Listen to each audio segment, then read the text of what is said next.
Now, obviously, stress is not a good thing, yeah, and this has been emphasized very much on the face of one Roslyne Akombe, former IEBC commissioner, yeah, who fled the country and resigned.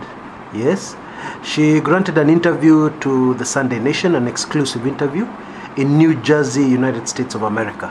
Yeah, and if you look at the photographs, she just looks wow. Yeah, gone are the dark spots on her face, the grim look. She's rejuvenated literally. She looks like a very different person. Stress sio mzuri. Stress ni mbaya, hata inaweza kuua. Yeah, stress is not good. Anyway, what she had to say about the IEBC was just explosive. We already know she has given us the picture in bits and pieces. Yeah, she made some new revelations. Yeah, which they just confirmed the worst fears we all had about what's really going on with the IEBC. Or shall I call it the way I usually call it, the JEBC, the Jubilee Electoral and Boundaries Commission. Yeah. Now I'm just going to tell you those amazing things shortly after this break coming. Yeah. See you in a bit.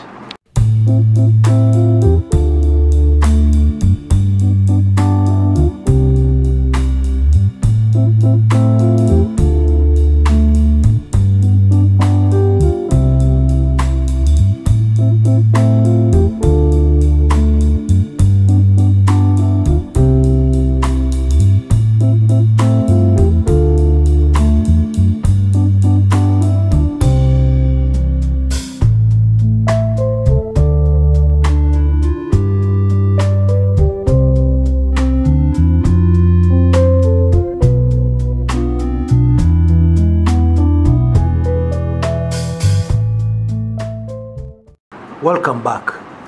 Now, according to Ms. Akombe, former IEBC commissioner, the workings of the IEBC are just startling. Okay? Now, what normally happens is that they receive instructions from elsewhere. Yeah, outside the IEBC kabisa. Yeah? And when they receive these instructions, they're just supposed to be followed to the letter. They just ratify those instructions. Yeah? So really, there's no decision making going on within the IEBC. All the decisions are made outside the IEBC. Now, there are no prizes for guessing where those decisions are made. Of course, they're made in State House. Of course, they're made within the Jubilee High Command. Yeah. And that is why it becomes very sickening when one remembers such statements from Jubilee like, leave the IEBC alone, let the IEBC do their work. Maybe they should have just added, let the IEBC do their work according to our instructions. Yeah, if they were to be truthful. Something else utterly mind-boggling is the fact that even when the commissioners make a small decision, yeah, within themselves, yeah, usually fronted by Akombe and the chairman Chebukati, yeah, when the decision goes to the secretariat, they just ignore it. They don't implement. Gosh, I'm telling you. So clearly for the secretariat, they only take instructions from one source and one source alone. The source outside the IEBC. Okay? So it doesn't matter who you are. It doesn't matter what commissioner you are. It doesn't matter how good your ideas are. Even the Supreme Court judgment doesn't matter. Because Akombe says that immediately after the High Court nullification of the election of President Uhuru Kenyatta, she and those commissioners who are serious about this embarked on trying to correct the various things pointed out by the High Court judges, by the Supreme Court judges, yeah, and they got shot down every inch of the way. They suggested this, pana, hiyo haiwezekani. They said this, but the Supreme Court said this, pana, hiyo haiwezekani. Can you imagine that? And there's more, yeah. For those ambitious commissioners and senior staff who would like to do their work, they're quickly brought to line using two very effective methods, either bribery or threats. Yeah? According to Akombe, if you don't agree with them, then your life is in danger. It's as simple as that.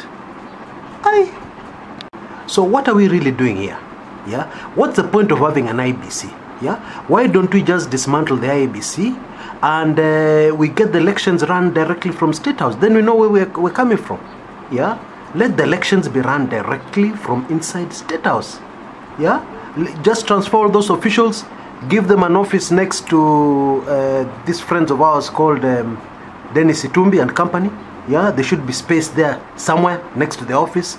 Give them an office there, and then it's easier. You don't have to send instructions to IEBC and Vassary Towers. Just give them instructions there, then they do what is supposed to be done. Gosh. Haha. This is just ridiculous. And then when people from NASA complain, yeah, people start saying, oh, NASA guys are mad. Yeah? They just want to bring chaos into the country. What are they complaining about? So we just go to the elections. Elections must be held. Elections must be held. Let's go to the elections. Gosh. And when Kumekucha points this out, oh, you're a NASA mole. NASA sycophant. Yeah? How can you say that? The IEBC is independent. It's an independent body mandated by the Constitution. You guys remember, you know how many times Jubilee have repeated that? Every time the topic comes up, that's how they start.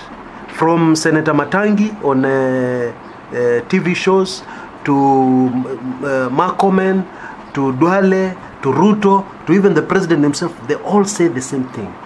The IEBC is a constitutional body mandated by the Constitution to carry out elections. That's what they emphasize. Now, this is really funny. They, of course, forget to add, fully controlled by us, fully controlled by the state. Wow. Now, I need to point out something. A lot of people have been very upset with Akombe and the way she's making these revelations. I've heard people saying, you know, why doesn't she just say it the way it is? Yeah, because she says these guys receive information from other sources. Yeah. Then when she's asked by international reporters, where was the pressure coming from? Was it coming from NASA or Jubilee? She says from both sides. You know, it's coming from NASA because they're interfering with our people preparing for the repeat polls in Nyanza and Western, and it also comes from Jubilee. You know, it appears like she's playing a balancing act, and people are asking, you know, why doesn't she just say the threats came from State House? Yeah, this so and so, yeah, who represents the state did this and this and that. Yeah, so and so is an intelligence officer, anashindanga kwa ofisi yetu, and so on and so forth. Why didn't she say those things? Well, I can't speak for Akombe, but clearly you have to know that this lady is very smart. Yeah, it is very easy for her to come out like she's just a NASA mole.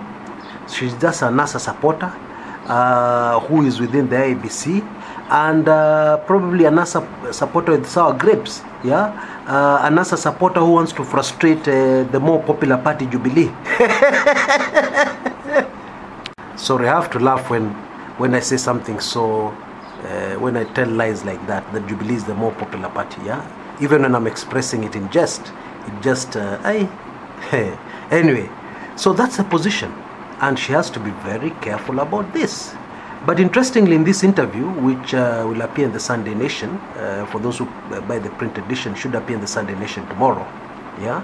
In this print edition, in this particular interview she did in New Jersey with the Sunday Nation reporter, you know, she was able to talk more openly. And you know, sometimes reporters, when they interview you, they ask questions, so you can tell them something, then tell them that's off the record. Yeah, so a reporter, an experienced reporter, knows how to put it. Yeah, knows how to structure it. Yes, and indeed, if you read this article between the lines, it's as clear as day.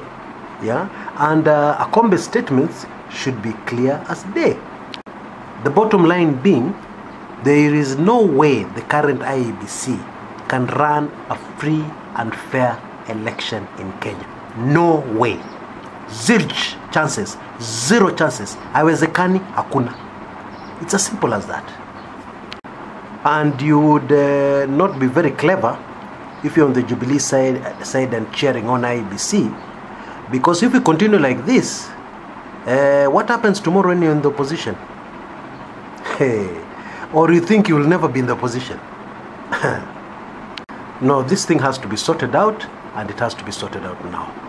You know, it's very unfortunate because this interference with the IEBC by the state is actually legal. It's actually legal, kind of. Yeah, just hold your horses. Let me explain. You see, there's something called security of the state. Now, the security of the state involves intelligence officers of NIS, okay? And their mandate, their work is to protect the state, yes. In Kenya, it means mostly protecting the presidency, the president, and the presidency, okay? And these guys are answerable to nobody else except the president directly, okay? Now, if they decide to come and interfere with IEBC, it is kind of legal because it is state of the security, it's security of the state, yeah. It is in the interest, well, according to them, it's in the interest of the security of the state for the status quo to remain. It's a threat to the security of the state for Raila Odinga to be president. That's really the you know, what Jubilee will never say, but that's really how these guys think. Very sad. Very, very sad. You know, it was not too long ago, in fact, I remember, Deputy President William Ruto going all over the country with a red card. Yeah? The no campaign, no against the new constitution. These guys really opposed the new constitution. In fact, the president and his deputy were against the constitution. Yeah? And, you know, for obvious reasons, which I shall not go into here, but for very obvious reasons, because the new constitution was very much against the status quo, against, you know, wealth which was acquired, you know, public wealth, you know, pesa ya umma, which was acquired in an illegal way, grabbing, yeah, and so on and so forth, yes. So obviously they were against the new constitution. Now the saddest thing that happened, after we passed the new constitution, the leaders we elected, we went and the best situation would have been for us, the ideal situation would have been for us to elect those who are at the forefront of the fight for the new constitution. Then it would have been implemented to the letter. It would have been implemented very neatly. But what did we do? Instead, after passing the constitution, we went and elected the people in the no camp. All the powerful people in the no camp are the people who came into government. So what do you expect? Yeah, these guys have fought the constitution, and every day we see from them behavior that suggests they don't like the constitution. Yeah, that's the truth. Fortunately, in their fighting the constitution, this new constitution of ours is beautiful. It has checks and balances everywhere. Hata ukijaribu kuimaliza, in the end it catches up with you. What am I talking about? Now, they fought the new constitution that, okay, fine, let there be a new constitution, but we'll make sure we rig the election, massive fraud against the Kenyan people. We'll make sure we have a majority in both houses. We'll make sure we have a president of our choice. And when people go to vote, itakuwa tu kazi bure. Okay, and then they control things from there. Yeah.